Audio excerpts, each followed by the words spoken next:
په دنیا کې چې کوم اسلامي هیوادونه دي هغه کې دینی او عصري علوم دواړه لوستل کیږي او د دواړو لپاره جدا جدا ادارې وي. چې کوم غیر اسلامي هیوادونه دي هغه کې یوازې د عصري علومو ادارې وي. افغانستان یو اسلامي هیواد دی او په دې کې د ابتدا نه دغه دواړه قسمه ادارې وجود لري، هم د دینی علومو هم د عصري علومو. د افغانستان خلک مسلمانان دي، دینی رشد او راهنمایي ته ضرورت لري. د هغې لپاره د ځوانانو روزل دا اړین دي. د دې لپاره د افغانستان په جامعه کې دینی ادارې موجودې وي، مدارس موجود وي، د هغې کې د مسلمانانو بچي تربیه کیږي چې فارغ شي په ټولنه کې د مسلمانانو دینی ضرورتونه دا پوره کوي. همدارنګې د افغانستان په ټولنه کې د افغانانو په ټولنه کې مکتب وي، لیسه وي، پوهنتون وي، د عصري علومو ادارې وي. دا هم د افغانستان د مسلمانانو یو ضرورت دی. دې ته د مسلمانانو بچي ورزي زده کړې کوي چې کله فارغ شي په دې ټولنه کې هم د مسلمانانو خدمت کوي، هم د وطن خدمت کوي، هم د اسلام خدمت کوي. که موږ د اسلام تاریخ ته وګورو نو د خلافت عثماني تر سقوطه پورې د اسلام تاریخ دا دی او د مسلمانانو معمول لا چې یو قسم اداره به وه، په هغې کې به عصري زده کړې هم کېدې او دیني زده کړې به هم کېدې. چې دنیا څومره نوې ټکنالوژي ده او څومره ابتکارات دي، که د دې تاسو تاریخ وګورئ نو په دې کې زیاته برخه د مسلمانانو ده. دا چې دوه ادارې به وي دا د مسلمانانو اصل ذوق نه و. د اسلام اصل تاریخ دا نه دی چې جدا جدا ادارې وي. لکه مسلمان دواړو ته علی السویه ضرورت لري. په کفري هیوادونو کې عصري علومو ته د یو ضرورت په نظر باندې کتل کیږي چې د وطن آبادی په دې سره راځي، د وطن ترقی په دې سره راځي، د وطن خودکفایي په دې سره راځي، که وطن همسیال جوړیږي په دې سره جوړیږي. لیکن موږ دغه عصري علومو ته یا عصري ادارو ته د یو عبادت په نظر باندې ګورو. یوازې دا نه چې دا زموږ د ملک د آبادۍ سبب دی، د خودکفایي سبب دی، د ملک د ترقۍ سبب دی، بلکې موږ په دې نظر ورته ګورو چې په دې ملک کې د اسلامي نظام حاکمیت دا یو عبادت دی. ونصب الامام واجبون، د اسلامي حکومت اقامه کول دا فرض دی، واجب دی. چې کله د اسلامي حکومت اقامه فرض او واجب شوه نو د هغې ساتل دا هم واجب دی، د هغې نه دفاع دا هم واجب ده. که موږ وګورو نن که د اسلامي نظام نه دفاع کیږي هغه اقتصادي وسایل غواړي، تبلیغاتي وسایل غواړي، نظامی وسایل غواړي. د دې نه بغیر د یو نظام دوام او بقا نشي راتلی، د دې نه بغیر د یو اسلامي نظام استحکام نشي راتلی، د دې نه بغیر د یو اسلامي نظام نه دفاع نشي کېدی. نن که د دنیا سره جګړه ده، په تبلیغاتي میدان کې جګړه ده، اقتصادي میدان کې جګړه ده، په نظامی میدان کې جګړه ډیره کم وي. د دې ټولو میدانونو دپاره چې رجال تیاریږي، افراد تیاریږي، هغه په دې عصري ادارو کې تیاریږي.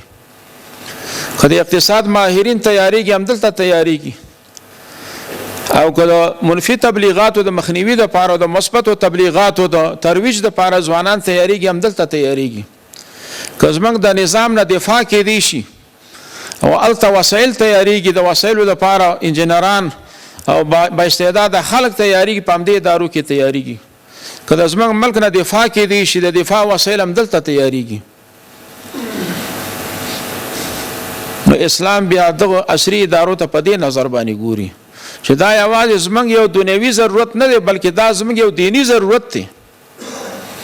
روسانو سره 14 کاله جهاد وشو، امریکا او د هغې متحدینو سره 20 کاله جهاد وشو. دا دومره کلونه ولې واغشته؟ ځکه موږ په عصري میدان کې کمزوري او موږ د دفاع وسایل نه لرل، موږ د خپل وطن نه د دفاع وسایل نه لرل.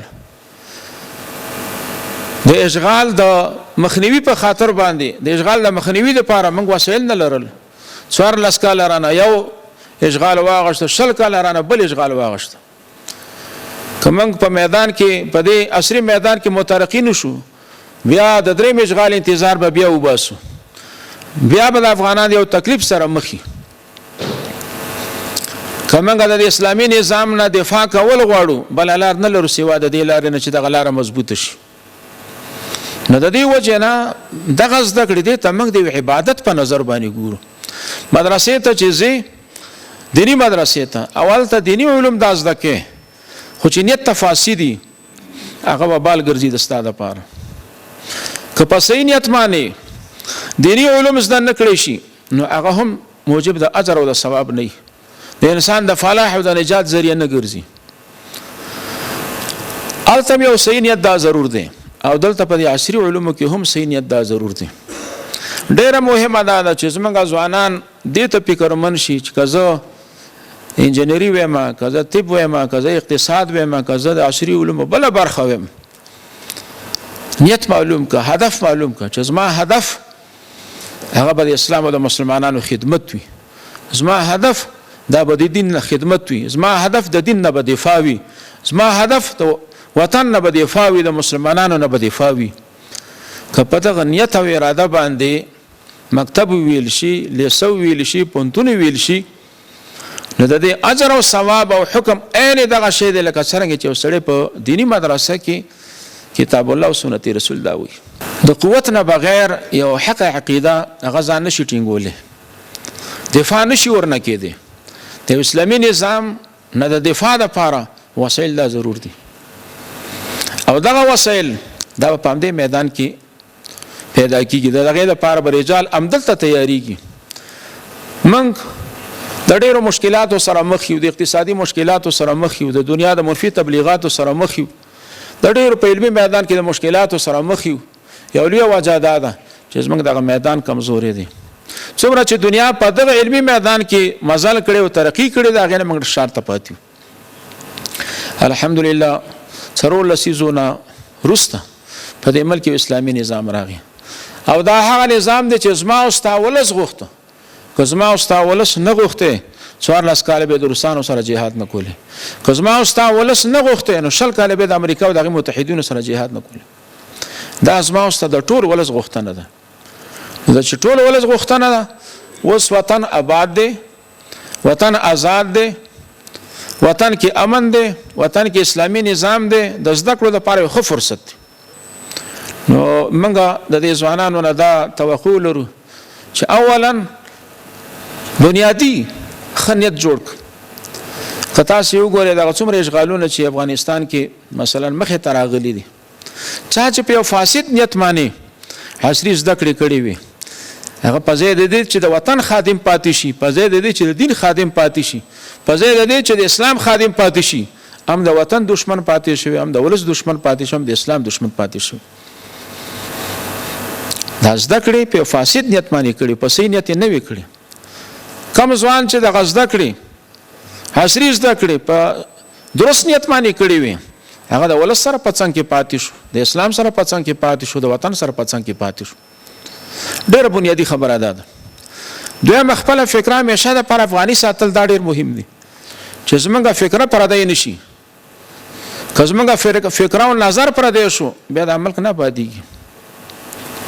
د ځوانانو هم دویمه تقاضا هغه دا ده چې خپل نظریه، خپل فکر د افغاني وساتي، د نورو افکار او د پردو نظریاتو نه ځان وساتي. او درېمه غوښتنه هم د دوی نه دا ده چې نن ښه فرصت دی. داسې فرصت په دې 4 لسیزو کې ځوانانو ته نو مهیا شوی، جنګونه وو، بدامنۍ وي، ستړې وي، ستومانۍ وي.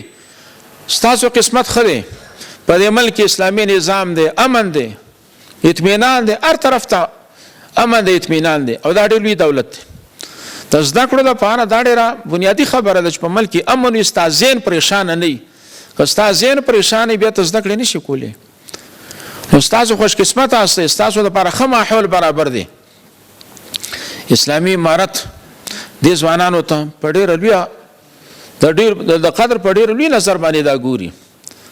موږ په دې عقیده یو چې همدغه ځوانان به داسې خدمت وکړه چې دا وطن به آباد شي، دا وطن به خودکفا شي، دا وطن به د نورو ملکونو سره همسیال شي، دا وطن به د اقتصادي احتیاج وځي، دا وطن به د دې نه وځي چې بیا اشغالګر راځي او موږ ورته هسې ورته ګورو، جازونه بمباري کې موږ ورته ګورو. که اشغال باندې راځي موږ سره د دفاع وسایل نه وي. موږ په دغه فکر او په دغه توقع باندې دغه ځوانانو ته انتظار وباسو، د دې ځوانانو قدر کوو او همدغه مو امید دی چې دغه ځوانان به د افغانستان د ولس د مرض دوا شي، دا به د اسلام حامین شي او دا به د وطن ساتونکي شي، دا به د وطن آبادونکي شي او د هغې دپاره هغه ښه فرصت دی الحمدلله ځوانانو دپاره چې څومره ادارې دي په هغې کې هغه مشکلات چې وړاندې هغه ختم دي، د ملي امتحاناتو په اداره کې چې وړاندې کومې ستونزې هغه ختم دي، اوس ورته ډېر سهولتونه برابر شوي. سږ کال یې ډېر زیات کوشش کړی دی چې زموږ د وطن ځوانان په زیاته پیمانه باندې هغه کامیاب شي، لوړې زده کړې وکړي، حوصله واخلي، راشي پوهنتونونو ته.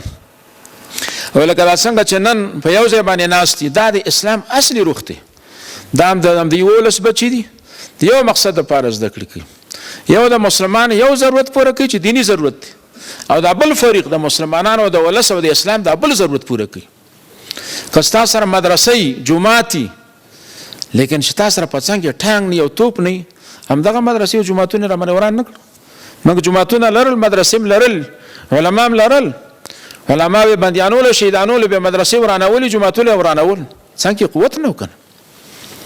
نو که دغه ځوانان آینده دپاره اسلام ته همدغسې ودرېږي، وطن ته همدغسې ودرېږي، بیا زما او ستا وطن د دغه حالت نه وځي چې دا غږ وشي چې دا د مکتب طالب دی، مکتب محصل دی، پوهنتون محصل دی او دا د مدرسې طالب دی، دا فرق نه.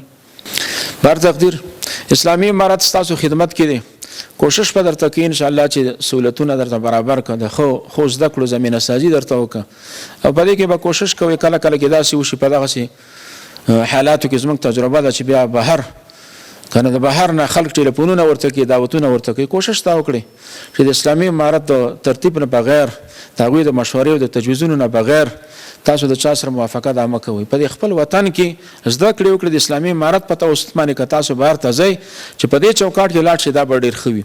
او د نورو خلکو دعوتونو ته لبیک مه وایئ، د نورو خلکو په دعوتونو باندې خطاوځئ مه. موږ له دنیا وطن نه ابادي، دا تجربه ده. دا 440 کاله وشو، خارجان راغله، وطن یې وران که، آباد یې نه که. موږ چې په دې وزارت کې ما د دې ټولو هیوادونو د دغو سره چې ملاقاتونه کړي، دا ورته بار بار ویلي چې تاسو موږ ته لاره خلاصه کړئ. بل المتحد ته وایي چې تاسو د هیوادونو سره خبره وکړئ چې زموږ لکونه ځوانان لاړ شي بهر ته زده کړې وکړه، راشي د وطن آباد که. یو چا جواب نه دی ویلی. دا تاسو یقین وساتئ چې بهر کې یو ملک ستا د ملک د آبادولو اراده ولاکه لري او نه ستا د وطن په آبادولو باندې څوک خوشحالیږي. که خپل آباد کړو یو خبره ده، او که د بل چا نه توقع لرو یا دا امید شته چې موږ له به خلک آباد، موږ له به خلک دا وطن آباد کړه، نو دا بې ځایه توقع ده. جاپان کې چې کله ایټم استعمال شو، د جاپان یو کس دې ته فکر ومن شو دا وطن آبادول غواړي. یو سړي فکر دومره مؤثر و چې نن تاسو وګورئ جاپان د دنیا په مترقي هیوادونو کې دی. دغه ناس 50 کسان کې یو وارد عزم وکړ چې موږ افغانستان آبادول غواړو، بس دې ته ځان وقف کړ. زما دا امید دی چې د افغانستان لپاره دا 50 کسان بس دي. افغانستان خلک همتناک دي، زحمتکش دي، ښه حافظي لري، ښه توانایي لري، صرف ماحول نه لري او وسایل نه لري چې ماحول ته برابر کړي، وسایل په لاس ورکړي. د دې ځوانانو نه تکړه ځوانان قسم په خدای کې په یو ځای کې وي. ما د دنیا د ځوانان لیدلي دي.